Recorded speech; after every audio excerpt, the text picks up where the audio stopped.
you and take over. So that's the deep part of that. I think a lot of people do not talk about autism is the hard times, because 3% of people are divorced. It's very financial. Just to bring him to a school was over $60,000 a year to put him in school. And he's even gotten kicked out of autism schools. Actually, he got kicked out of Montessori schools. He got kicked out of schools that were made for children with like an integrated program where half the kids in the class were typically developed and where the other half had developmental or some kind of any little complication in their lives, right? And so he got kicked out of that kind of a school too. And I wrote that in my book. As well. So when you were both in that dark place, how old was he? And then what happened that you woke up, for lack of another term, where you could actually see what you were thinking and living like within your thoughts? So me and James had a big screaming match, I guess. It was about the age of 7. Kate was 7 years old. And interesting, and said, the number 7. Yes, it is. James says, I cannot live. I love you deeply, and I love our family deeply, but I cannot live in this darkness anymore because sorry, I get emotional just talking about it. Yeah, it is, but it's okay. Well, it's good. I mean, I know it's hard, but yet it's good to release and let go and talk about it, because other people will hear, and it will help heal them. It will help open up them to realize that they're not alone and they're not wacky. This is something that happens when you're in this devastation. Yeah, for sure.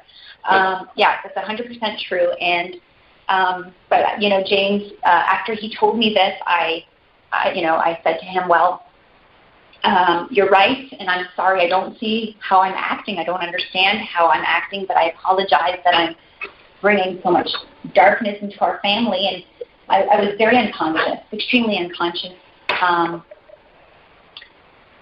And I was laying down one day. He said, lay down on the bed for me. And I said, okay, this is nonsense, but okay, I'll do your voodoo. And he said, okay, I'm going to do Reiki on you. He said, I'm going to do Reiki. I'm going to pray and do Reiki over you. So just suck it up, Buttercup. Let me do this. I said, okay, I'm so judgmental, whatever, blah, blah. So I allowed him to work on me. I closed my eyes, and he sent me so much love, and he did what he does. And do you want to continue the story? Because you saw it. Well, yeah, I mean, I don't call it Reiki. I mean, you call it what it is. It's source. It's God. It's love. It's energy, and it's God, right? Of course. Yeah, so I've always done this, but she never saw, really, because my spirituality was growing at the time. And so I worked on her, and I simply left the room, and I believe she got up. She looked in the mirror. I went to go wash my face because I had done so much crying, and I went to go wash my face, and I looked up into the mirror, and I was thinking, can I swear on this show? Well, let's just say a bad word. I said the real word. I said, what an a-hole. I said the real word. Mm-hmm. I said, what an arrogant piece of junk. Those were not the words I used.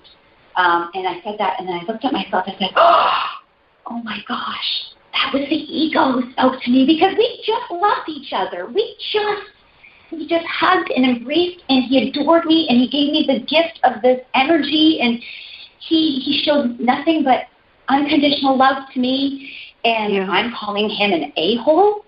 Oh, and so this was a huge enlightenment in my life. So a big smile took my face, and I ran to him as quickly as I could in the kitchen. I said, James, I recognize the ego. All that stuff you were telling me over the years, I finally heard it, and I finally recognized what it is. It's not me. It is something else, the darkness. I know what it is. It's not me. And now you're gonna talk about this. And just what happened was, it got so dark and murky in our house, in our condo, we had to open up every window. An hour and a half later, her parents came over and said, oh, what is this energy? What happened in your house? because it was released. There's a huge negative darkness of years of baggage and sadness and depression kind of exploded out of me energetically. Yeah, and when that happened, she changed. Her vibration was seen and was light. And when that happened, my son changed without even realizing it. And you saw the biggest growth that you've ever seen a child with autism, because it's always going to come from the parents. There's a parent that's always in denial. There's a parent that doesn't even believe that their child has autism. And that holding back, that dormant hurt inside someone, that pain, that unconsciousness, is hurting the child even more. And you usually have one parent who's a little bit more conscious. So you have parents who fight back and forth. But when you can honestly surrender to understand that God is here to bring a bigger purpose, because the way that she used to look at it, and she's very raw in the book. She just tells it how it is. She goes, how can I have a child with autism when there's, let's say, crackheads out there having beautiful babies? Like, how is that fair? When, listen, this is how it is. God gives those who are super healthy, super willing and able to take care of a child with autism. Because somebody on, drugs cannot take care of somebody with special needs as much to that point, So she really... It was in my cards, basically. And today I feel very privileged and very honored to have been given the joy of raising my incredible, amazing, inspiring little boy who's now 16 at the end of this month.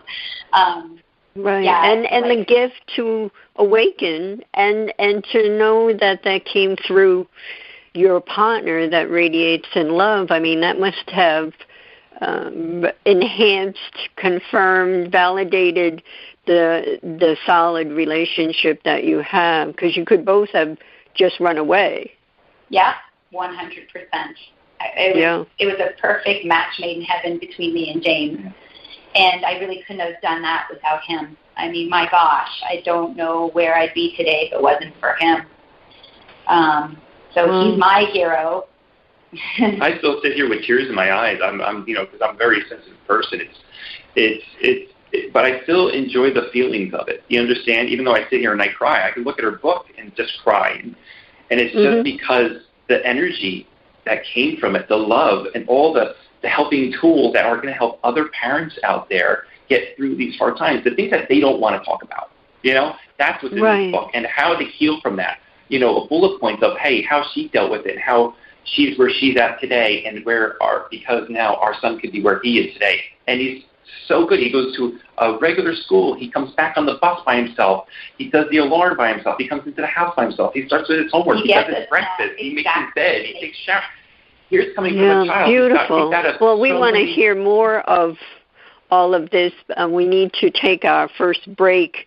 For everyone out there, the book is When Autism Becomes the New Awesome, the story of how my son beat the odds and secrets parents need to know. And we are with Tania and James John Malaniak. And we'll be back shortly. And I'd like to, there's so much to talk about, but we'll get it all in. We'll be back in a moment. Take a journey to a place of the divine love within with Deborah Beauvais on the Love by Intuition Show, Monday through Friday at 6 p.m. and 6 a.m. Eastern. Our message is love in the purest form. The light within us all is a guide to recall our beginning, to learn to love self and humankind, and to feel the higher power of our own divinity. To attract love, one needs to be love.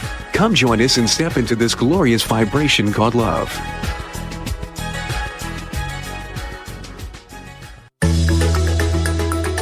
Ever wonder what it's like to have your own radio show? Well, wonder no longer, because you can dip into the radio airwaves by being host for the day on syndicated Dream Vision 7 radio network. It's a fabulous way to get your radio feet wet. It's an opportunity to market your business, modality, or book. Have a guest, mention a sponsor, and take callers. Or you may want to facilitate a lesson by going solo. It's up to you. Listeners can be online, mobile, in cars with Bluetooth, or listen through Amazon's Echo by asking, Alexa, play Dream Vision 7 radio network. For more details, go to dreamvision7radio.com and click on Host for the Day.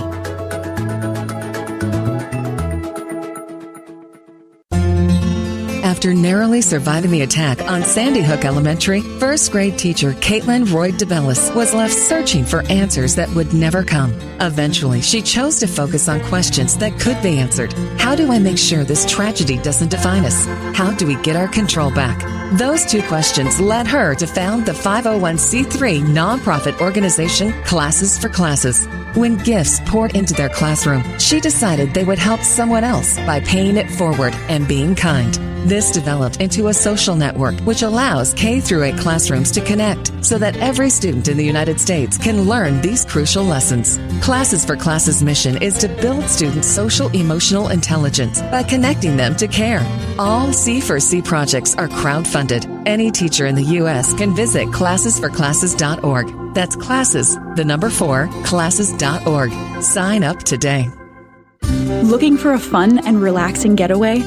Omega Rest and Rejuvenation Retreats are a great way to unwind and renew your spirit. Stroll through the garden, relax by the lake, or try a daily yoga or movement class. You can stretch your body, quiet your mind, and do as much or as little as you choose. Located in Rhinebeck, New York, just 90 miles north of New York City, Omega's natural environment and quiet pace allow for extraordinary experiences to unfold. Learn more at eomega.org. This is Dream Vision 7 Radio Network, uniting mankind with universal love. Our shows are created from the heart, bringing each listener to a place of divine enlightenment. Breathe, relax, and enjoy. Let life flow. If anyone would like to call in and have a question for Tania or James John, you can certainly do so. Bob is in the house, and you can call 833-220-1200. Again, 833-220-1200.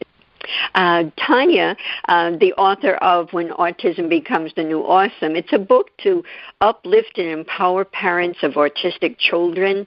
And the mom, Tania, her mission is to share her message as well as teach parents unconventional methods to positively impact children with autism. James John is a spiritual advisor who teaches LAF, which is Love, Appreciation, and Forgiveness. He's an international speaker, founder of LAF Kids Club, and LAF's first children's book, How to Love Myself and Others, introduces young children how to truly love themselves on a daily basis. You can connect through Living LAF, L as in love, A as in apple, F as in Frank.com. Living Laugh, LAF.com. And both books are on Amazon, and both books are on the Dream Vision 7 Radio Network website as well. So, you know what, I'd love to hear, one question I have is, during this time, did you search out for groups of other parents with autism? And then if you can share a couple of different modalities that you may even be still working with CADE with those. We never really connected with other parents. I think it's because I have an antisocial nature. Okay. More of an introvert? I'm an extrovert. I'm very bubbly on the exterior. I'm really good in social places, but I really like my time to myself. And at that time, I was such a bummer, and I was so depressed and withdrawn that I had no interest in talking to other parents who were suffering and having to hear their complications, because I felt like, oh my gosh, mine are enough. I don't want to hear other people's stuff. So I know it's pretty selfish, but that was the place I was in at the time. And surely understood. Thank you. I don't feel so bad, but I feel a little guilty about that. Yeah, I'll just add, it's not that we didn't. We went to many schools with children with autism, so we happened to know all the parents. Mm-hmm. Most of them all divorced, and just challenging trying to pay for schools and this and that. And, when you're already trying to deal with your stuff, you share ideas back and forth, but, you're just still trying to help your son, you know what I'm saying, or your daughter. That, honestly, I don't think everybody's so unconscious, I hate to say that, that they don't hear you anyway, even if, because there's many times we say, hey, listen, this works for, our son. Why don't you try it? Oh, no, I tried it, 5-7 years ago. And I'm like, yeah, but why don't you try it now? Your child's body changes. It could actually adapt now. It could work now. No, you know what? Don't worry about it. Okay.